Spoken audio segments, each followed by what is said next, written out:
Bueno, hemen bizi gera, hemen etxe honetan, 10 persona, bederatzi erlijiosa, eta nik 10 gera etxe honetan, bizi gera. Ni etorren nintzala onera, etorren nintzala 10 urte, etorren nintzala onera. Zu, Graziela, noiz etorren zinen? Nik 28 urte. 28 urte, bueno. Eta zu, Lucía? Ni 14 urte. 14 urte. Bai.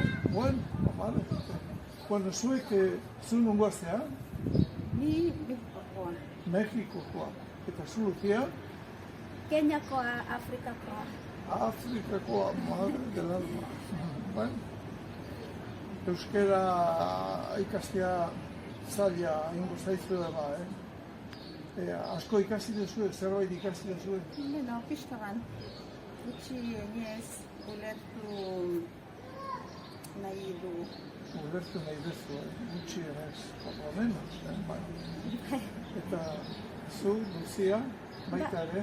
Bai, zaila da, baino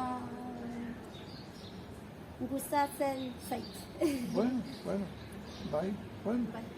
Bai, zaila da, euskera, noski, eta Afrikatik etorrita, eta zaila da.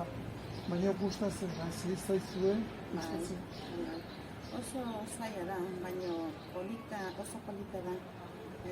Asko gustatzen zait euskaraz abestea eta hitz egitea. Bueno, eta bai, zuri ere gustatzen zaizu euskaraz egitea, Lucia? Bai, oso gustatzen zait. Bai, eta zer polita da euskara? Polita da. Bueno, guretako pozgarria da, zure kanpotik etortzea guk, baloratzen dugu izugarri, zuen esfuerzo hori, Eta, bueno, oso pozik hori, bai. Eskerrik asko, ondo izan. Bueno.